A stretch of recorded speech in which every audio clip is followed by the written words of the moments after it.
high contention in the Gangplank, as you guys mentioned. I'm also personally interested, does TSM once again pick a composition that still puts the spotlight solely on DoubleLift and everyone else is kind of there more or less to help him out? I think it was a pivot. The more I replay champs like in my mind, it's like, yeah, like the Tahm Kench was first picked because they knew they could run a composition that would work here, right? The way you do picks and bans is you get the high priority stuff, and you say, okay, we got these ones. Here's the comps that work with these high priority champions contested picks. We got Tahm Kench, we can run a Jinx comp with Anivia now. We didn't get Tahm Kench, we're running a different composition. If you're doing it right, it's how you play it. Yeah, you branch out. I'm actually surprised to see the Lissandra pick. I'm not really sure that. I mean, I know Hauntzer really plays a lot of Lissandra, but I haven't really seen. I guess Bjergsen played a lot. He played it at Worlds as well. Did he? I'm pretty certain he played it at Worlds itself. So, yeah, I mean, she's just a big champion. She lets you pick people off so easily. She's like just actually become really common again. A lot of strong picks open here, though. We have Elise open right now. Tahm Kench still available. Gangplank still, even though it wasn't picked. Kindred's up. Kindred's up too. That changes. Like, there's a lot open right now. And these are go ahead. I was going to say, people don't really respect TBQ as well. Like, right? If he's Eureka's player, you're like, here, go pick the best champion of the game. You're not very good, though. And these champions, they change the dynamic, too. You know, get a Kindred in there, get like a Tahm Kench. It changes the way the entire game has to be played. So. Okay, well, it's banned, so. Yeah, Kindred is banned, but hey, still a lot left open, and we do see Acorn coming in for the second game. Oh, interesting, yeah. What a change of pace. Usually it's like, all right, we're losing Flame, please come in and carry us. It's like, Flame, it's not necessarily you, but Acorn's going to come in and see how things go. And so look at the first pick as well as the bans from LGD. 3 essentially assassins off the roster, 3 of the biggest ones, plus Tahm Kench picked up. Like, they are ready to now play around Imp very heavily, like, whether that's Triss, whether that's Jink, maybe it's even a Kog'Maw or a Twitch, is something like really damage focused. You may see LGD play completely around him. They were doing well 2v2. Like, they were CSing, even though, you know, every time we tune into that lane, DoubleLift was like out-trading them, but he stayed perfectly even on CS, mostly because they had Alistar heal to neutralize stuff. So they weren't really trailing behind, even if TSM like managed to get minor outplays or a kill. Like, Flame stayed even like with Hauntzer on CS for the majority of the time. Mid lane was even slightly ahead for PAinEvil. So yeah. It was actually ahead in CS for the majority of the game. Even though like all the lanes are pressured, all the lanes on LGD kept even. Even the top lane that was ahead 3 kills, he was still just keeping even in CS. Yeah, and you know, as we're looking at Svenskeren, what's he gonna lock into? Personally, I'm also curious about, you know, the LeBlanc ban. Sure, you know, Bjergsen plays LeBlanc very well, etc. But again, it's a new TSM where you don't get necessarily as much value by trying to ban out Bjergsen, right? Because DoubleLift is still going to be able to carry the game if he needs to. That's definitely a Shen support. Yeah, I think it's almost definitely going to be that. The thing is, like, the way that the bans work specifically is, like, it's all about, like, the delta in your opposing team's performance, right? True. If LeBlanc is 10% worse without those 2 champions, you have a 10% worse mid laner for Godv to go beat up against. And that just really just depends what the champion pools are. Is the strategy too good? Like a bunch of assassins killing off a Kalista. Now Kalista's really safe. Like, these are just tools you have to think about. The Kalista Tahm Kench lane is the most disgusting. Like, who do I even kill here? Like, I can just ulti the Tahm Kench back and he can eat. And the best thing is when you eat somebody and then just like ulti the person back. Yeah, oh my god. It's like Thresh Kalista on steroids. You know, usually you have like, okay, at least we can maybe interrupt the Lantern. That's like the one kind of play. Like, who do you focus? Because, you know, Thresh gets pulled back or Kalista gets Lantern out. The same here. Like, it's No, we'll see. So LGD seems to have a little bit more, you know, of course, also being first pick, they're going to be able to pick out their cores a little bit earlier. You guys said Shen most likely 99% going to be in that support. Yeah, Hauntzer does play it. Like, he has played it back with Gravity in the summer split, so there is a chance it is a flex. I do agree with you, though. I think it is most likely to be support here. Next 3 picks for TSM, and the thing is, of course, TSM has to show some of their lanes. Like, now they have to blind, or TSM now have to show their mid lane here, or vice versa, and now they get to counter pick / flex pick the Shen to make top lane the matchup they want here. So now Godv once again gets to pick the matchup he wants in mid. Not so sure what the value is of hiding that Shen as a flex and then revealing both your major carry roles already. I would have locked just like 80 carry support and then made sure Bjergsen got the counter pick because he should like be able to do well. But then again, Orianna does well into almost every matchup. It's just like neutral. And yeah, Godv now known as PAinEvil, picking up that KaSing potentially again. Like you guys said, I mean, KaSing played well, but Ori does not do very well against Zed, I'll tell you that right now. I mean, if you go late game and get the Hourglass, and have the Seraph's Embrace and all that, it's good, but that lane can snowball out of control just so fast. And KaSing's also really good against Orianna as well. Yeah. Either way, I mean, Orianna is one of those champions that definitely needs time to stabilize, and then she's almost good in any composition, but you're going to need to get there. Full on skirmish, though. Again, no wave clear really coming out. TSM to get ahead, and they can pincer and lock LGD on their tower. It's again that similar game flow where they need to find an opening from the side. Oh, they get There you go. Victor. I lied. Victor for Salva. I like Victor. I like it more. Yeah, maybe that's what they were discussing, is that, you know, PAinEvil, he played well in Kassadin, but that did bite them a little bit in the mid game in game 1. So better rounded out. TSM looking at, yeah, I don't know if He just harvests it every time. Yeah. Yeah, it's just his new thing. Yeah, it's just one of those things where every player has a champion that they like to go to. Well balanced composition in terms of like magic damage, tanks, physical damage here on LGD side though. They have the tank focus, like Olaf is like a hybrid, but then Rek'Sai can go pure tank. And Tahm Kench like fills that void a little bit, so they have enough peel. They should have enough damage late game with the Viktor. Viktor's weakness generally is like immobility. Tahm Kench can solve that too, so. Yeah. Okay. They even have ways of going in. You toss in a Tahm Kench, and at least you can get like the knockup or Yeah, you can something just from get the hard engage Kalista ulti. So, yeah, a lot of really good things, especially if they can get some kind of speed ups. A lot of these champions have to walk at you for LGD, so even though you wouldn't want to buy Talisman of Ascension, or maybe you get like Righteous Glory on Tahm Kench, like that's actually a really big pickup here. And TSM, it is, as you said, Shen support, the top lane Gnar matchup here up against Olaf. That one gonna be interesting. I think it's a good matchup just because, you know, you have a range advantage. But the problem is if you get hit by one axe in lane, he can just run you down the whole lane. And to be honest, like, once he hits 6, what is Elise going to do to gank him? You can just pretty much shrug off all the CC. And you can even shrug off the Shen taunt if he decides to get into the fight. So I think that the Olaf's going to become a real problem if he starts snowballing. So they need to put him down. Good thing that TSM picks up another damage component though. Picking Shen up here, another like support, whatever he provides, I don't think would have. Yeah, Ori Trist is Yeah, would have really worked. Yeah. Yeah, so, you know, they have a little bit more to round it out. So then, you know, where does Svenskeren go? I mean, is it just every lane before level 6? You just Anywhere. You can go They're going top, to lane yeah. swap. They're going to lane swap for sure. Lane swap. You don't want to play against Kalista Tahm Kench, that, or even just Olaf in general. You just don't want that. So it's going to be a lane swap scenario, and I think the lanes are going to even out at some point, and then the Shen's just going to come into play. All right, LGD trying to make this go to game 3, ladies and gentlemen, or will TSM get their first match win with their debut lineup? Let's find out in game 2 between these two teams. Over with the commentators. Thank you very much, guys. So what do we expect from that pick and ban? It's looking like LGD's got a great pick and ban there. I think what's the key to both of these teams is that neither one really has very good engage without the use of a flash, which means that it really is probably going to come down to who has priority over objective, who gets there first, because both teams sort of want to kite this one out, more or less, and I think that's going to make the Dragon fights about who's there first, Baron fights about who's there first, and who has to face check. And with the two compositions that we see in front of us, it's going to be all about the Dragon fights. You have two essentially wombo combo, sort of mid-game power spiking teams. Kalista, Viktor, obviously both very strong in the mid-game. Gnar, Orianna, always the potential with those double forms of AoE CC to really just lock up a whole team. So it's really going to be about, as you said, that setup for both sides. And additionally, making sure that LG doesn't find an early advantage here and allow them to transition that Kalista to her full power. And leaving the Kalista up is absolutely huge. Imp is one of the best Kalista players in the world. Very, very skilled on that particular pick. So you have to be very cautious about letting him have that. He's shown time and time again in the LPL what he can do with that champion. Well, here we go, ladies and gentlemen. Game 2 underway. TSM 1-0 up after an interesting first game. I think is the best way to phrase that one. Svenskeren already spotted out, but ward coverage going to be in favor of LGD on this one. Him going a little bit of taunt there. But of course, TSM going to answer that in kind with their own ward coverage down the lower half of the jungle. So a pause. So as this pause comes out, just looking at the warding at level I think 1. PAinEvil was like, I can't see myself in game. There should be God V somewhere. I just don't see it. I'm just like confused. I'm going to need another name change. We're going to need a rename real quick. I actually wanted to play Kassadin. He said I had to play Viktor. I feel bullied. The internet already figured out how to meme him as PAinEvil. So he's on the hunt for a meme-proof name. What can he move to for diamond, I wonder? But anyway, yeah, there is a pause here. Clearly you can see it's looking like a sound issue because Johan's straight away on the case here. Very experienced referees, so they're going to be figuring that one out. So, okay, let's talk about what we've seen straight away. Immediately, big warding, obviously, in the top half. Big warding in the bottom half from TSM.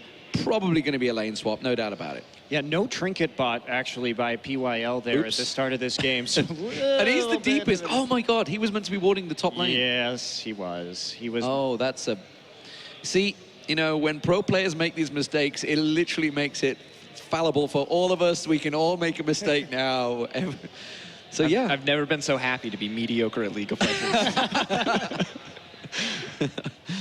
But yeah, we were just waiting for the results to start out. You can see TSM there on screen. This is the new lineup, TSM. And as has been pointed out by the internet, I've actually commentated every new AD carry that's joined TSM. It's a little strange. I don't know how that bodes for DoubleLift. I mean, to be fair, Wild Turtle got a pentakill in his first matchup when I covered him, and poor old Chaos was sent packing. Are you the Chaos Destroyer? Yeah. Those tears were felt. Let's put it that way. But yes, a little bit chilly maybe for the top laner there. Just getting him jacket on. By the way, I absolutely love their outfits. The LGD. You have an LGD jacket. I do. Yeah. You got it yesterday. Yeah, the perks. I'm not allowed to wear it on broadcast. No, They say obviously it's inspiring some bias, but yeah, it was a birthday present from one of the LGD managers. So, trying to butter me up. No buttering up, LGD. I'm gonna be merciless. PAinEvil was in the mid lane. You can't let that go. You gotta throw some flack his way. And what's with the capital PAE? Like, there's got to be something with the A being capitalized. Or do you think you just mistyped? See, now I've loved every rendition of his name up until this one, because this one to me is like what I would have named myself in an MMO at age like 10, like PAinEvil. Like it's the thing is, what's God V, or was it God 5? I mean, what was he going with to that? God like, 5. God 5. I don't know. What was he planning on that one? But clearly requesting that name change still. And everybody's confused by it. It's like, you want to change your name to what? I think it's actually PAinEvil. It's actually just an evil public announcement. Ah. Wow. When Doa's not here, you need to make the puns yourself. I see how this combo works now. It's his coping mechanism. You can't call him out on it. But yeah, anyway, let's talk about the tournament as a whole while we're waiting for this one to go. And obviously coming up is going to be Unicorns of Love. Which is a completely new team, against CLG, which is a completely new team. Now, we were talking about this one yesterday. Literally, are we going to flip a coin, see how this one goes, how these two new lineups pan out? I mean, I was about to say I hate to be the downer, but that's actually not true about me. I love to be the downer. So, in the spirit of loving to be the downer, we didn't see the most inspiring game of League of Legends last time. I would put money that the CLG UOL match might even be a little bit lower quality than that. Hey, UOL turned up here last year with some surprising Twisted Fate jungle from Kikis. We weren't expecting that one. I don't think that was Bjergsen. I hope we see some more of that from Unicorns of Love, even though Kikis isn't on the team anymore. But this is a tournament that, with all these roster adjustments and with the fact that the live patch changed over to 522 and made therefore, with all the myriad changes, made scrimming difficult for a lot of these teams. It's tough for these teams to have gotten quality practice before this event. So it's going to be, I think, a little bit sloppy on the whole for every single team involved. And let's talk about the two teams that are already through, obviously sat waiting in the semi-finals. Origin, they've had PAinEvil changes in there. Do we think this is going to be the new improved Origin? I mean, clearly a very good player. I think is the voice going to be carried the same weight that Peke does? And I think that's the big question. Yeah. I think overall in the long term this may be an improvement, but immediately I imagine that it will affect team synergy greatly, because you have to think so many vocal veteran players, and PAinEvil comes into this lineup as the new guy. He's going to have a hard time fitting in initially in terms of shot calling, and maybe they've figured that out already, but I think an improvement in terms of mechanics, in terms of communication and team coordination, probably going to be a downgrade, at least initially here in this first tournament. And what do we think of Gnar? I mean, are we gonna see the sad plane again? I think we might see sad plane. That's the thing is, I'm sure people are expecting me to say, oh, I think Gnar is going to win this tournament. I actually don't think they're going to win this tournament. Their performance in Kespa Cup was not very inspiring. They are using Kuzan full-time now that GBM has gone over to Energy. They're not using Chaser, who I think is the best jungler in Korea. So I don't know where he is right now or why they're choosing to use Wing. Trace is out. Sowan, this very, very raw player is in. But when we look at Gnar, with the change with Kuzan and so on, they've completely changed their play style. They're much more aggressive now than they used to be. Gnar used to be a very defensive top and mid lane. Their solo lanes were very, very about farming close to the turret, taking very few risks, and that's gone completely the other direction. So they're going to have some growing pains, and we definitely saw that in Kespa Cup. Overall, I mean, I completely agree, especially in their set against CJ. It was pretty tough. But then, of course, here on your screen, Today it's about DoubleLift. CLG, formerly CLG DoubleLift, now TSM DoubleLift. Well, I mean, this is something we were talking about off air. Obviously, how is this team going to roll? You know, DoubleLift isn't just the star in this team anymore. He's got Bjergsen alongside him, who arguably is a bigger star, certainly in worldwide perspective. DoubleLift is a very well respected, but Bjergsen, you know, you only need to look at the All-Star vote to see how big those votes went for these two players. And this is, are we going to see ego clashes, do you think, as the year goes on? I mean, these guys obviously are both very prolific. Who gets fed? Who's given what? I mean, it's just gonna. We've heard that DoubleLift is the shot caller, which in itself you have experience with. Worrying trend for TSM. The thing that I really like about TSM is that while there are definitely issues in terms of their coordination and their shot calling, and even in their pick ban phase, they know what they're good at right now. If they're going to have DoubleLift be the shot caller, they're going to build a team around DoubleLift. But we're going to have to see if that's how this game plays out as we're coming back in at the tail end of this pause. Yeah, so we're going to get ourselves resumed here. And I want to just briefly also touch on the top lane because Acorn is playing today. We weren't sure exactly coming into today who was going to be up there. Well, what do you make of this one? I think Acorn was definitely not himself at the World Championship. When we think about Acorn as a player, because he was really the one on Samsung Blue that helped develop a lot of what we consider like the more modern lane swaps with teleport right now. And he's always been a spot-on player, but his TP usage was atrocious at the World Championship. So we'll see how he does in this particular game because the coordination seemed very, very off in their first few games at Worlds. I never know what to make of like a substitute change mid-tournament. Like Flame's just like, I did all right in the last game. Why am I not playing now? The thing about LGD is that historically, the reason that they've used Acorn over Flame is that Acorn has brought a much more authoritative role, kind of as Monty was saying, communicates much better with the team. Right. So maybe shifting focus here, maybe not so much on the split push plan anymore and more about playing as a team, moving around the map as a team, as opposed to Flame, who, I mean, despite his flexibility as a player, when he's in the game, a lot of times it becomes all about Flame on the top side of the map. Well, we'll see how it works out. The lane swap has not happened, and this is somewhat surprising already. Well, I mean, Tristana does have a nice matchup with Kalista. That's so the TSM may be confident going into this one. But Imp is just such a fearsome Kalista player, and that's going to be potentially an issue for them. They are taking a bit of a risk right here.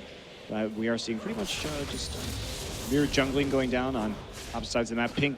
Ping down onto the blue buff of LGD. So a good idea of where Rek'Sai is at this point in time. Well, POL just getting a little aggression. KaSing trying to push in there, but this top lane matchup, Hauntzer did very well in the first game. How is he going to compare now with Acorn? The fact that obviously they've had a very big champion change. His Renekton was clearly impressive. I think the big change here is that Renekton's a lot about solo outplays in the early game, snowballing ahead. Gnar's going to be all about the team fight as we move forward. And as was pointed out on the desk, if Olaf finds an advantage in this lane, if he lands that one crucial axe, Gnar really just doesn't have the tools to get away. He has that one hop. Once Olaf uses Ragnarok, he's just going to be able to gut run him down. But here in the bot lane, a lot of aggression. Okay, so what we missed right there actually was a huge skirmish that I was watching on my screen, and flashes blown actually from a taunt flash from KaSing. And now we got some action on the top side. Oh, that's going to catch on towards him. The Cocoon's not enough, but they're going to pounce in towards him. The Fangs will sink in. It should be enough, and it will be. And Hauntzer gets first blood for a second game running, but now DoubleLift is in trouble. The rocket jump isn't going to be enough to get to the tower. It will be. Had to heal in reserve as well, but he gets out alive. Yeah, TSM actually really misplayed that trade on the bottom side, but they made a play on the top side, getting that first blood, and Hauntzer once again out to an early lead against his Korean opponents. So very nicely done. Coming in here from Hauntzer, and Hauntzer I think has been the biggest upside for TSM so far in this series. Well, PAinEvil very much out of position. He should be able to stun up. He's got the backup of TBQ trying to bait him into that one, but Bjergsen was having to sidestep there. Potentially could have forced a bit more of a play, but this is going to be an interesting one, this mid lane. Obviously, Bjergsen, PAinEvil, they're both big farmers, these champions. Well, going back to the bottom lane, no summoners left, so we did miss a big skirmish. TSM really tried to all in down there, and the only thing they got was the ignite and the heal out of LGD. So both flashes still up. LGD could easily turn this around with an all-in of their own, and they have the advantage in terms of the sustain. Vamp Scepter already done for Imp. Meanwhile, DoubleLift just sitting on a long sword. So LGD, they need to start focusing down onto this bottom side. TBQ should be looking for some sort of lane gang to try and push this edge. Yeah, something we didn't actually touch on is the lack of TPs. There's only the top laners this time around. Bjergsen, of course, defaulting to go with the Ignite as well this time around. So We'll keep our eye on that movements. Clearly, it's all going to be about Acorn, trying to get that split push going, trying to put the damage down. Svenskeren doing a very good job early at roaming, and he may well come a return visit. There's no flash available for Acorn. This is dangerous stuff for him. I think his little spider senses are tingling here, and actually, TBQ is coming up the river towards him. Rek'Sai being there, just trying to dissuade the gank there while they push up the wave. They need to make sure it bounces off the turret so he can farm more safely without the threat of that gank. So nice positioning there on the map from TBQ. And the cleanse coming down from PAinEvil, that's a necessary thing in this game against a Shen and a Gnar. He really needs to make sure that he doesn't get stunned because Viktor has to be able to get in that fight and relatively close to maximize his damage. And also it just helps him not get set up for some sort of wombo combo coming in from the Orianna ult right after the Gnar ultimate. But again, we talked about this before. Neither team really has great engage in this particular match. That you kind of have to use either like a flash Gnar ult or a flash taunt if you're TSM. Otherwise, you're not going to get close enough. You'll be very easily kited by champions like Olaf, Viktor, and Kalista. And the same is true of LGD. I mean, what are we looking at? Like a flash unburrow, maybe throwing PYL in there with the Kalista ult. So poor engage from both sides. And that means that positioning on the map is everything in this game. Vision control is very important. And TSM, they really had poor warding in the last game. Definitely, and that was the big weakness, right? Is that they never warded their flanks, and that's not something they can afford to do this time around. There was a much more forgiving for them when they had that late game scaling team comp, but now they have two very mid-game focused lineups, all about those team fights, all about that positioning, as you said. And so, while last game they were able to get away once or twice with not warding their flanks, if they make a mistake like this in the mid-game, give Kalista or Viktor a couple kills, it'll be impossible for them to come back as they push forward. Exhaust is back up for KaSing.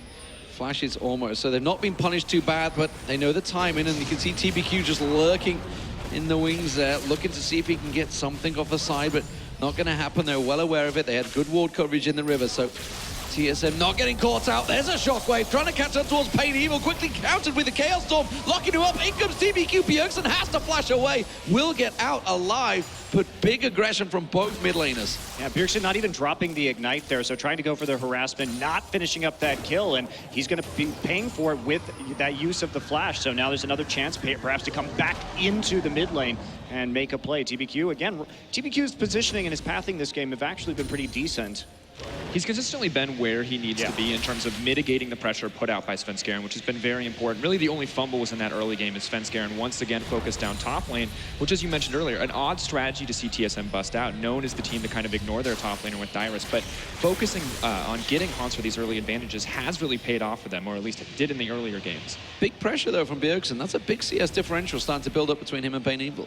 Yeah, same thing in the bottom side, so he has been doing a good job of zoning out this Viktor early on. We'll see if God be PAinEvil, Wayless, the man of many names, can come back. He should be able to pick up a lot of waves here in the mid game. Yeah, I mean, the thing is with Viktor, you just beam a laser across and go, thank you very much, that's 6 kills. Yeah. Very easy stuff, very easy farming. We'll see how it continues. There you go, perfectly illustrated for you at home. So Svenskeren sets up the first kill, and it's worked out well twice with him and Hauntzer. This little partnership is beginning to flourish early on. The question is, can it carry on throughout the game? Acorn, very aggressive stuff here. We, along with PAinEvil, are going for a big invade. That was a big axe to land straight away, and he's going straight aggressive for this one. Pops his ultimate. You've got nowhere to go. You're just going to come straight back down towards him. It buys him enough time for Bjergsen to get around. Now Hauntzer's going to try and keep track around, but Acorn, he's already used Ragnarok. He can't get away from this one. Hauntzer's going to chase. In comes TBQ and PAinEvil to get the zone out, and now Hauntzer's in trouble. He has to pounce away, and that red buff looks to be going the way of LGD. Good decision making from Hauntzer just to jump out on the backside of that one. A lot of players would have waited for the rage, risk going Mega Gnar. Oh, he goes back in. Oh, this is risky play. Hauntzzer going in. Svenskeren going in, just gives up a free kill there. But that shockwave pulls in. Is it going to quite be enough? No, the Chaos Storm catches on there. KaSing gets in and gets the kill straight away. And now TBQ's in trouble. That taunt's not going to quite catch on towards TBQ.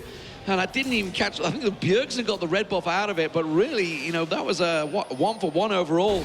But could have been so much more. Well, but they had to abandon the bottom side turret in order to do it. They were already losing the bottom lane. Now DoubleLift is going to be zoned out of more XP. He's going to try and get onto this mid, but Viktor's going to come back, most likely in time to save this. There's the TP coming in from Acorn immediately just to get there. Make sure they can't take this turret. Axe is flying through the minion wave. Flank threatened.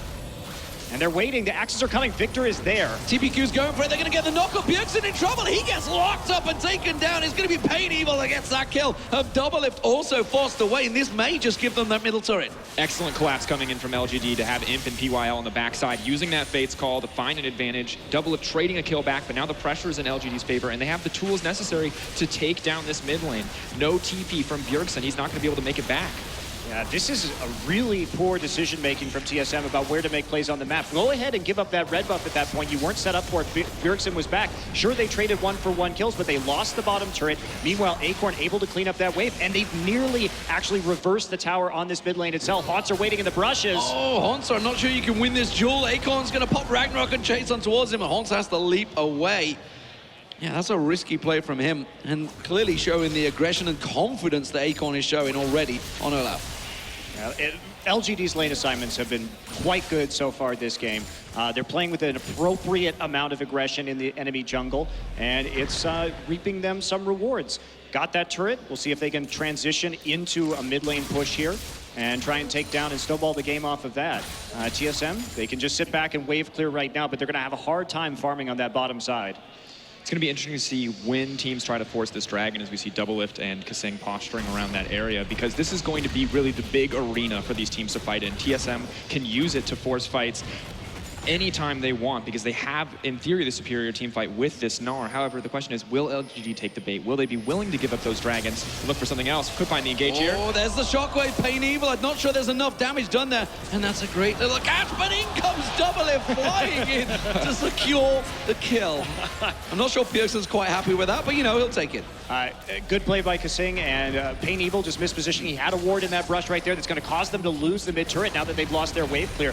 Sloppy from PAinEvil to try and take that route when you can see, of course, that the Shen was right there. And KaSing didn't even have to flash to get that taunt off. So just really dangerous play by PAinEvil when his cleanse isn't up to try and path down towards the dragon like that. And they will be punished. Definitely. Losing that tower going to be pretty huge at this stage of the game. TSM finding a small gold lead. And overall, just losing all that pressure is really going to be the biggest issue. Hauntzer and Acorn still just farming up here on the top side, but I'm really wondering who's going to find a major advantage next. You can see DoubleLift more focused on the late game scaling build once again with the Avarice Blade. That could count against him as we see the Blade of the Rune King and surely the Runeans afterwards to be next for Imp. And the big factor here is DoubleLift is getting propped up by the fact that he has gotten 2 kills, but his itemization is very far behind. If LGD goes for an early dragon right here, they will have the advantage. They're going to gank top, though. Ragnarok popped very early once again, making sure he doesn't get slowed down by Hauntzer too much. KaSing was just waiting off the side, and they're not going to go aggressive on this one. Hauntser's going to try and keep the pressure on, but that was a failed gank from LGD. Hauntzer telegraphed that so hard. Yeah. He turned back around. Instead of baiting them in KaSing, he turned back around, and Acorn's like, if you're turning around right now, I know there's somebody else there. So doesn't actually take that bait, and they're not going to be able to get an advantage out of it. Instead, Acorn will just fall back and start wave clearing at the turret. And you can see right now, PYL just doing what he can to zone DoubleLift off the wave. And he is very, very far behind when it comes to CS. But he did get the 2 kills. Yes, the 2 kills are countering it. It is. Ish. It's not quite that much difference. So that's a 40 CS differential right now. The problem is that gold has been used on an Avarice Blade. That's 800 gold. So coming in, I mean, those 2 kills are kind of null and void. He is not going to be ready to fight for a very long time. And you can see LGD very aware of this as they start to push in on the dragon. They know that there's no way the enemy team can contest them. They have the raw power and objective control of this Kalista. And additionally, Viktor ready to rotate down and fight at any moment. So good call from LGD to get aggressive on this and to force it out. And the Orianna, that's the advantage for TSM, and it's a nice one, but early on in the game, okay, Orianna used her gold on an Athenes for mana regen and, you know, not much in the way of combat stats, honestly, compared to the Viktor who's been upgrading his Hex Core. So the advantage will play out eventually, but it's definitely more immediate for LGD. KaSing's not going to get caught out by that one. PYL will come in. They were trying to camp out this blue buff and giving it off to Bjergsen. I think he may have picked it up already. I didn't actually catch vision of it because the blue buff was stolen down the bottom. Hauntzer once again taking the damage, but Acorn forcing him away. I want to talk about Hauntzer briefly because he has had a great chance at the top. Hello, here comes Tahm Kench. He's going to be bringing Imp with him. And now he's going to catch on towards it. Bjergsen with a great, beautiful shockwave, but isn't it enough? He's well out of position. There's no way Bjergsen's going to get out of this one. Not going to get caught out, not going to get stunned up. Will continue to slow them down and speed himself. So at the moment, he's running them a merry dance and putting a lot of damage down on towards PAinEvil. He has to back out of the fight. In comes KaSing. KaSing's going to help him out, but is that just going to feed them 2 kills? It looks like it may well do. He's going to continue running. KaSing tries to peel off to the side. It doesn't look like it's going to happen, and they will both get caught out. KaSing gets chomped down, but Bjergsen may just get out alive. They've got no mana. Blue buff, please. Come on, keep ticking. That's all he's got to do. He's continuing to put the damage down on Bjergsen. Echoes Peke's great escape before, but the damage, and look at the bottom lane. You know, this has given DoubleLift all the free time in the world to keep free farming and pushing that tower. That was an absolutely terrible play by TSM that actually managed to work out their advantage, but here we go. Oh, you're not getting out of this one. Where are you going to repel to? Tries to flash away, but the Ignite is ticking, and a quick little poke from TBQ finishes it off. It buys them a turret, but it costs them 2 deaths. I would praise them for Bjergsen taking so much time for DoubleLift to get there, absolutely. but KaSing coming in on the backside, the shield was almost entirely unutilized on the Stand United, so really just a waste of resources and giving up that kill there. Bought a lot of time, gave up a few kills. Yes, the tower is huge, but once again, sloppy decision-making is not what we want to see in this game. Yeah, but that said, TSM, they are 2 towers up now as a result, and DoubleLift has been able to successfully split push, so net advantage to TSM. They managed to turn it into something, but this game is looking sloppy, and Acorn had a good TP, but couldn't actually finish off the kill onto Bjergsen. They had a nice collapse. The idea was good. The execution wasn't really working in their favor. I think as we push forward, it'll be easier for them to pull that off as Acorn gets a few more items under his belt. But once again, we talked about mobility as an issue. Normally when we see a Viktor and an Olaf, at least historically, was paired with something like a Sivir, giving you that mobility for these 2 regularly quite immobile carries. So not having that, instead going with the Kalista, means their engaged tools, as we mentioned time and time again, is just, they're really not there for them. Especially because Olaf is running Flash instead of Ghost, which means that Olaf is going to be very dependent on teleport, like more so, because he can't just pop Ghost and charge in from the front line.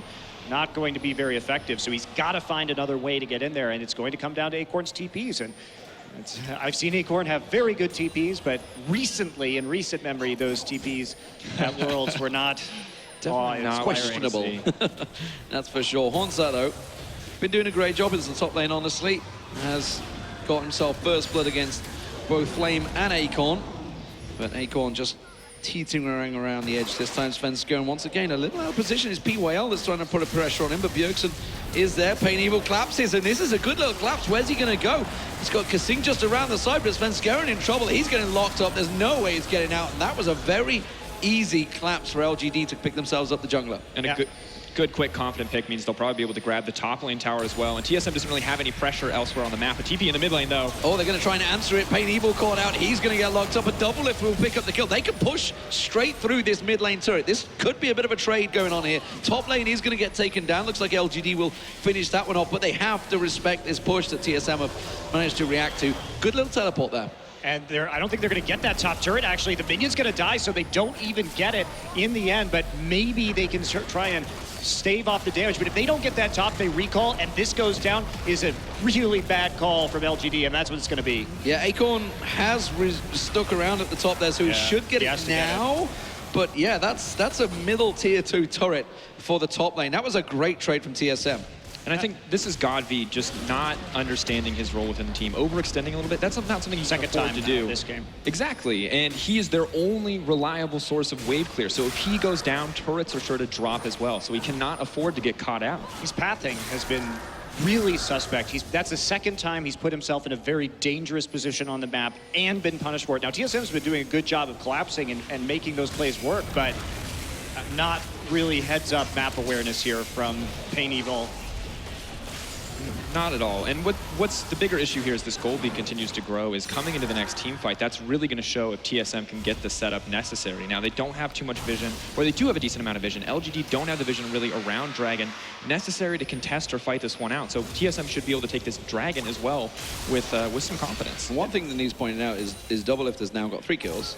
He's caught up a bit in the CS, still a 30 CS differential, but Tristana getting stronger and stronger in the late game will be a big deal. And in terms of goal between the two, you know, DoubleLift is ahead, and he's what, close to 1,000. Yeah, 800 gold ahead. 800 gold ahead, and that was the lane that LGD could have snowballed off of once they put him down the early game. But Double has picked up the kills, he has been split pushing very well, and he's been taking the solo gold from the turrets on the split push. So it's been really advantageous, and he's managed to turn it around, but has to jump over. Yeah, a little bit of respect required there. Dragon spawning. DoubleLift did take a chunk of damage, but if he had a lifesteal that back, I'll tell a lie, he's only really got a small item to lifesteal, so I doubt if he's going to pull it back too quick, but TSM going to try and set up this one. Hauntzer a long way off Gnar though, trying to set himself up, gets stunned out and locked up and takes a big chunk of damage. TSM, they just have to back away from this, and they got TBQ locked in the pit, but I think it's Hauntzer that's been locked down more than anything. Gets another poke from PAinEvil, and now finally turns into Gnar, but it's too late. TSM not involved in that engage. And this is the problem that we talked about with engage. LGD had the priority. TSM, without the Gnar, the Gnar bar wasn't up.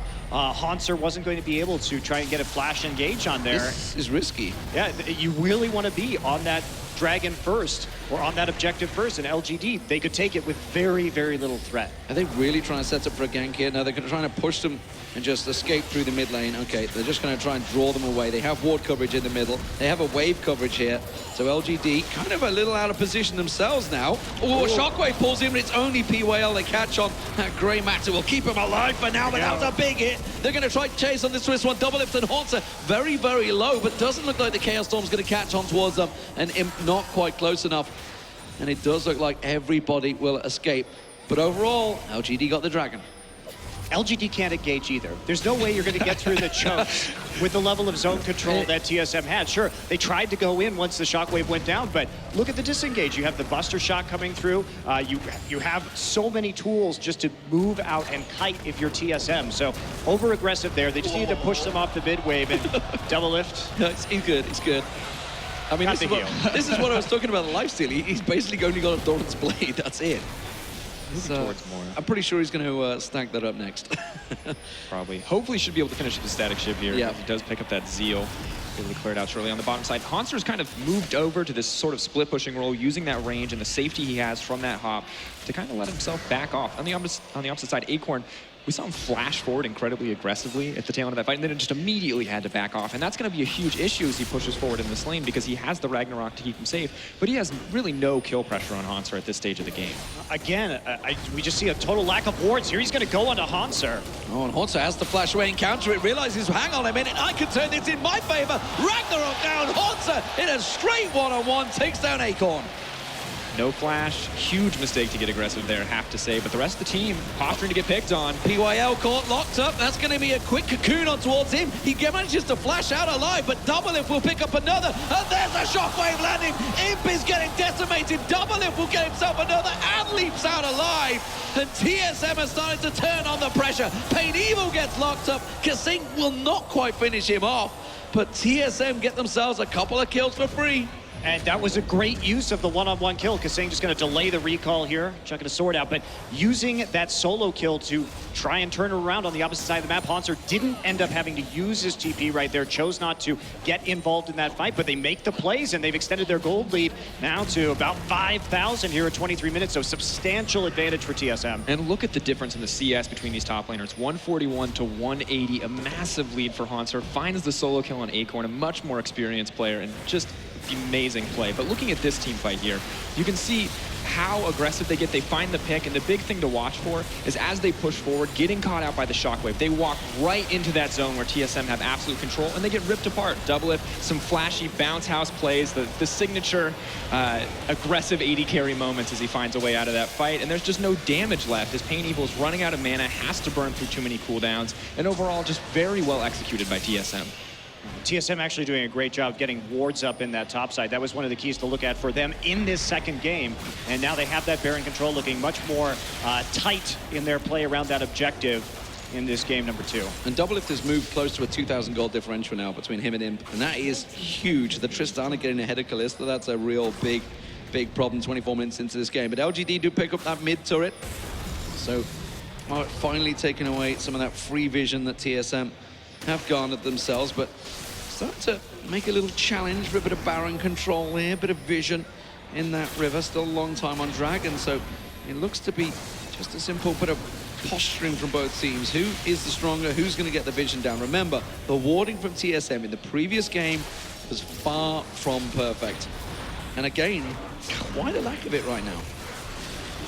The other issue as we look at the warding, not really being there for the team as they push forward, is that they may not have the same insane late game scaling that they had in the previous game, but they still have a Tristana who's going to outscale the Kalista, and the Orianna who serves a very similar role to Viktor, but will outscale as we push further forward. Just much more flexibility from that champion and what she can do, and it's going to be very difficult once again for LGD as they push further and further forward. Well, they have the Olaf, though, and against the CC-heavy TSM composition, that's going to be key, because if Acorn gets into the backline, he is going to absolutely wreck TSM. So it's a lot on Acorn, and he's really far behind at the current time. Yeah, and that's what I'm thinking, because he's going to be trying to get to DoubleLift, but DoubleLift kind of has the damage to deal with him already. He's also just building magic resist. And Hauntzer is putting out a lot of just physical damage with the Black Cleaver, and DoubleLift obviously has found his way back into this game, so he's got to get some armor if he wants to survive. And despite having double magic damage threats, I really don't understand this decision as pushing forward, because Bjergsen is itemizing incredibly defensively, is moving towards that more supportive position. There's no Void Staff there, there's no Death Cap. He's posturing just to protect DoubleLift, to find those engages with the Shockwave, and not looking for much else. Yeah, and you have to be able to counter the split push of the Gnar, so I really don't get this build that's coming in here from Acorn. I don't think it's going to be particularly useful for him in the mid and late game. And DoubleLift now full item ahead. Full item, Last Whisper in his hand. Impiz gonna have to really position himself well, but you know what? Kalista can do that. that's what the champion's all about. Dragon gonna be spawning, so that is gonna be the next objective. Now at the moment, Hauntzer's gonna get caught out down the side here. PAinEvil and Acorn trying to gang up on him, and that may just have gifted the Dragon across to LGD. TSM, this is gonna be a risky engage if they go for it.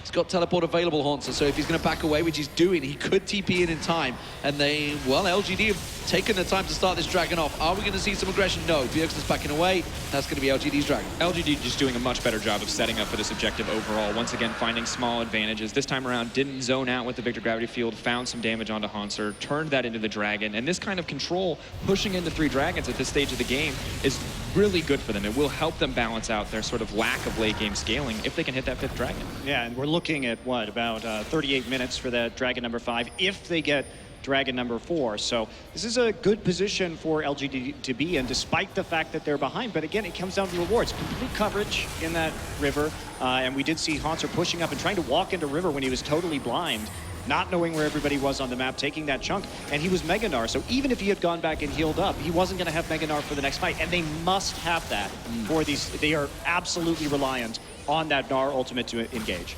Bit of pressure from TSM trying to push it down the mid lane, but remember they've already taken that tier 2 turret, so it's the inhib they're going to be pushing on. I'm not sure they've quite got enough to draw them away, but they're going to get a couple of free shots on there, and you can see how much damage DoubleLift can do. That's the half the turret gone down. LGD a little slow to react to this one. PYL taken very low there, but TSM now finally forced to back away, but that was way more damage than I was expecting to get put on that turret. And interesting that PAinEvil decided to laser the champions instead of the creep wave there. Could have cleared that out much faster. Maybe hoping to find a fight on the back of that damage, but either way, lost a lot of tower health because he just refused to clear out the wave. DoubleLift got at least 5 extra autos off on it. This is just going to be quick clearance, and LGD, see how they decide to play about this again. They do have a lot of knowledge about what's going on that topside river, so they'll know that this Baron really isn't an option right now for TSM. See how Acorn can do in this split push against the Gnar. That's probably going to be much more effective in that particular one-on-one situation. And pushing forward, TSM clearly identifying that the only source of wave control is PAinEvil. You can see the this itemization coming out from Shen. He's going to be able to give the magic immunity over to that creep. It's been done now on the bottom side of the map, and no one's going to be able to approach that later in the game if that has a Baron buff. No one can clear that out. Yep. So at the moment, TSM, they have the gold advantage. It is only a 5,000 gold advantage, and it really doesn't feel like much of an advantage right now. LGD certainly able to keep up with them in team fights. which you've yet to see a big team fight. Nobody fighting over one of those big objectives just yet. Very much Olaf out of position in. Bjergsen out of position. Caught up. He should go down in. Is it going to be enough to keep him alive? That shield just hanging on, but Acorn comes piling in. Sonya's hourglass is only going to buy him a little bit of time, and now DoubleLift caught up. He tries to rocket jump away, tries to turn that damage around, but quickly he's in trouble. He's going to get locked up. That is another kill. That's a 3-for-1, and LGD, well, they can take what they want. And Acorn, that was the key. He had to get into a position to get the teleport off to get into the backline. Sure, he was exhausted, but he managed to find the angle onto Bjergsen. Now Svenskeren and Hauntzer are going to try and stop this Baron, and will they be successful? It's like LGD's not going to take the risk of actually going for the Baron right away. TPQ does have his ultimate up, though, if he wanted to come back in. I think LGD should press harder for this Baron. I think once again the confidence from both of these teams has been very hit or miss over the course of this series, not taking more opportunities, just letting small advantages go, not getting anything else out of it. But as we come into this team fight, you can see just how huge this is. Bjergsen pulls back into his team, pulls back, tries to find a front line, but the TP on the side here, the aggressive flash from Acorn, gets such a huge advantage. You can see PYL is going to move forward here, tries to save the day, doesn't quite find it, but the Fate's Call lets him re-engage anyway, and LGD using their team comp to the fullest potential And here. look at the position. Bjergsen just strolling past the walls. Not a ward in sight. Had no idea what was around that corner. Completely out of position. Yeah, LGD is being given a lifeline by TSM at several points during this game simply by face-checking areas without any kind of vision. And LGD has capitalized on that. They've been quick to teleport in. They've been quick to set up and make the plays. And they're going to be staring in 2 minutes at Dragon number 4. Here's the Abyssal Voyage. Oh, is he going to catch on? Bjergsen, remember, no flash available for him, and he has to use the Zhonya so early on. Chaos Storm raining down on towards him. He uses just about everything to keep himself alive, but this has bought LGD all the time they need. The mid lane are down. Svenskeren forced to back away. This should be Baron. Well, they've still got 4 members up, so we'll see if they will be so bold. It looks like the answer is yes. They can't outsmite the Kalista, so if Imp has enough time to set up here, there's no way they can do this unless Imp completely fumbles out.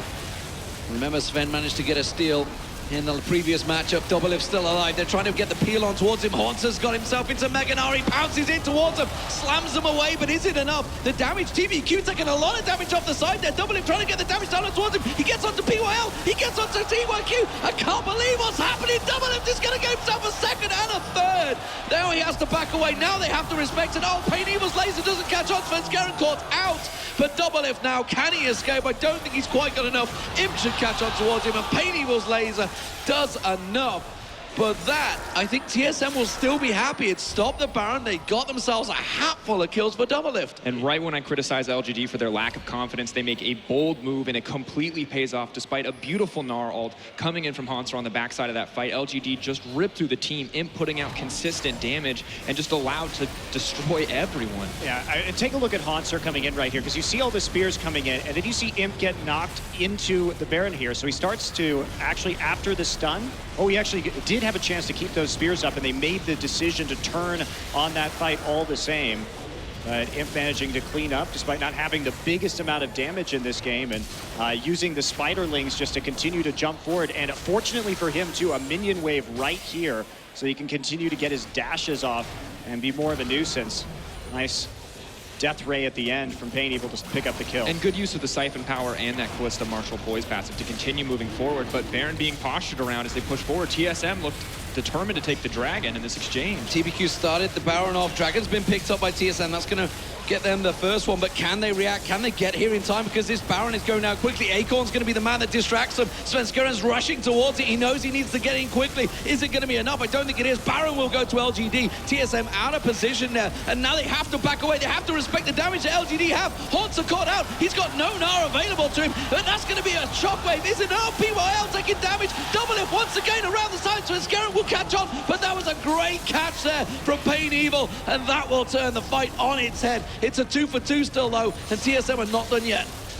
They're going to back off right now, but TSM did not get that Dragon. Crucially, they turned off the Dragon in order to move up to the Baron, so they have to defend it right now. They cannot go back. Oh, that's risky. DoubleLift running straight in towards it. Look at the damage back on towards him. Is it enough? DoubleLift. Oh, KaSing used his ult, but he didn't go aggressive. He's just jumped straight into the stun. He got the kill on him, though, and that's all he needed. Great planning there from TSM. So you saw what happened with KaSing. just backing off and then using the Stand United to get the shield so DoubleLift could chunk them out. They had to make sure that that Dragon was not taken. They got another Baron buff off the members of LGD right now. KaSing gonna come in, and looks like they are going to actually prevent LGD from getting Dragon number 4. Still a few Baron buffs up on LGD, but overall TSM played that last little positional war very well. Definitely confidence inspiring on the side of TSM to see them make good moves in this game. I mean, the vision control is still a huge issue, but when they have vision, they have knowledge of the enemy team, they're playing incredibly proficiently, and DoubleLift, huge show of confidence there to get aggressive, but taking out Imp means absolutely everything as they move forward in this game. Shutting him down early on is very important. Yeah, and look at this, the back off right there, the 2 shields onto DoubleLift so he can get that poke damage. PAinEvil not having a lot, and Imp actually just getting the explosive shot on him and picking up that very crucial kill. And the input buffer on the Tristana jump to make sure he would make it out of the gravity field before there could be any potential turnaround here. So 16-15, another chaotic game between LGD and TSM. But TSM are 1-0 up in this best of 3, and more importantly for them, DoubleLift has 10 kills and now a QSS, which means he's going to be perhaps a little bit more bolder in his attacks if he could get that way. He's been very impressive so far, yeah. Crazy stuff from him. But LGD definitely been taking it to them. You know, they've been playing from behind in gold this whole match, yet they still have been the ones on the aggression. Yeah, and I mean, really the whole series, DoubleLift. Chaos Storm used very early on DoubleLift there. Thought he could maybe chunk him down quicker, but DoubleLift just quite happily life-stealing him away. And that's a big ulti to be down now for LGD. I think TSM is going to push on towards its inhib turret. Hauntzer actually did use his Gnar ult right there. It was flashed by TBQ, so they couldn't secure that kill. And now they're down their main initiation tool. So they're going to try and get the siege rolling here, but PAinEvil does have a blue buff and a Baron buff, so it's going to be really difficult to siege. Holy cow. Gravity well used very early on there. Remember, we already saw the damage that DoubleLift can put onto this tower, and look at that. It's like a minigun as he just mows it down. Now open inhib, and this is very tricky now, LGD, but they played the entire last matchup in this same situation, so they're well aware of what they've got to do. DoubleLift though on TBQ, that's going to force him back. Imp's going to try and go aggressive on this one. Gets caught out, big chunk there. That's going to be KaSing using the ultimate. They got quite caught out. They try to dive in. TBQ caught out, but what can they do from this one? Imp's going to get locked up. Quickly gets eaten away. PAinEvil devours him and pulls him out of danger. And LGD just about hanging on. That's a great Zhonya's out from Bjergsen. It will just keep him alive. The inhib will finally go down, and TSM survive in a 1-0 fight. All right, get that inhibitor once again. We saw this last game. The question now is, can they close? Because that was what they were having trouble with. And that all started out with PAinEvil just getting chunked out in that front line instead of clearing the minion waves. And without him there, it was all too easy for DoubleLift just to push forward and try and take that turret. And you cannot hurt that thing, PAinEvil. I think the big issue as we looked at that fight is that PAinEvil is still playing incredibly aggressively on this LGD lineup, playing like he's that KaSing. He does not have the Zhonyas, he does not have the safety of the Rift Walk, but he continues to play on the front lines in each and every one of those engages. And sometimes it's worked out for the team. They found some excellent fights, but for the most part, it's really been holding them back. Yeah, it's been a little bit risky, but he took cleanse for a reason here because he wanted to get up in that front line. So it's a decision he's had to make. With that summoner spell. Now, take a look as the vision starts to be reclaimed by LGD around this turret, or Baron rather. Well, DoubleLift continuing his farm. Now has finally caught up with him in terms of CS, very much even, but in terms of gold, it's quite disparaging between the two. You can see 14.8k to 17k, but they're both well into their builds by now, so not really a differential. QSS picked up, more importantly, by Imp. He was caught out, remember, in that previous fight, which is what took him down, but PAinEvil did manage to pull him to safety just about. We haven't seen that the crazy wombo combo that can be pulled out, and I don't think we probably will anymore, but this top turret not looking like it's going to survive too long. A couple more shots from DoubleLift will be enough, and LGD need to be careful here. They don't get caught out, and that's maybe what Acorn's going to happen. Has got Ragnarok available if he needs it, but taking way too much damage in the process. Hello, PAinEvil just going straight in on that one. Flashing in, they might catch up to Svenskeren, but oh, PAinEvil just about consuming in time there. Acorn just trying to keep Hauntzer at bay, but look how low everybody was. Svenskeren does manage to keep alive, but Another objective goes TSM way. That's the turret, and they may well just stick around here. It's risky because LGD can quickly back to the fountain and come back full hit points. TSM very low here. They've got to be careful they don't get caught out like they were in the previous matchup. And now DoubleLift just caught. Just the rocket jump away. Now they have to respect it. They're going. TBQ going in. He gets caught out. He's taken down. PAinEvil dropped as well. Acorn has got a lot of damage though, and he can just mash his way through the entire TSM. Are they going to get enough in there? I'm not too sure. Bjergsen will get taken down. Acorn could kill the entire team here. Svenskeren so low, KaSing so low, but look at Hauntzer. He's tanking. He's keeping him at bay, and Acorn is in trouble now. He gets slowed down, and he's going to get dropped, and TSM will get the ace, and they can push on and maybe take victory. They're going to try to end out here, and they absolutely should. Huge showing of confidence to close out in that last fight, and an absolutely huge overextending moment there for PAinEvil once again, but TSM quick to punish, confident to end here in this game too. It's finally accurate when I say they end this one confidently, and an amazing, impressive 2-0 from this new lineup. They come out with their first matches, hugs all around, and get a big win over LGD here at IEM San Jose. It was a little bit sloppy from both sides, but it is also a very promising start to a new roster. I think looking at these guys overall, I'm impressed how they played around Hauntzer, how well Hauntzer played in those games. 5-2 and 4 to end that one out.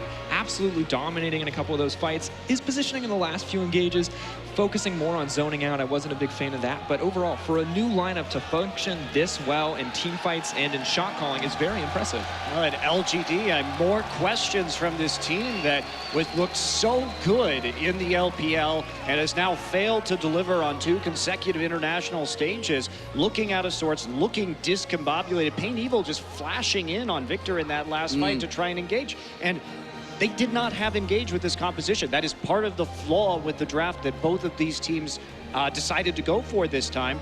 And then instead of being patient, LGD really overcompensated and tried to make something out of nothing. And we were talking about it right at the start, the lack of Ghost for Acorn. If Acorn would have had Ghost in that last fight, he could have picked up 3, maybe 4. Who knows? But he just couldn't catch him down. They kited him around. Very well played. But TSM overall, I may well nearly bust the blood vessel trying to cast these last 2 matches, but it's great to be back. And, well, it was a little bit chaotic, no doubt about that one. 11 kills for DoubleLift. What did we expect when he joined TSM? I mean, DoubleLift individually had a very good game. He had a tough time in the early laning phase, but he played the map in a way where he was able to recoup an advantage off of the towers and picking up kills. And we could see he had a very calculated level of aggression in those team fights, used rocket jump very well to pick up kills, and to prevent, crucially, the best play from him was making sure that LGD didn't get Dragon number 4. Very important. Yeah, and I think distinctly not letting them have that option is a way to close out the game, giving them that queer win sign, because LGD, amazing vision control, great posturing, great reactive play, 1 or 2 proactive moments, but overall, I mean, just huge missteps left and right. Great shining moments, but totally just peppered with these massive mistakes. Yeah, a lot to work on for sure. But again, they've been there for a week. I wouldn't read too much into this. It's a great start for them, but still a long way to go, I think, for both of these teams. Well, let's hear from the man of the moment, ladies and gentlemen. DoubleLift is on stage.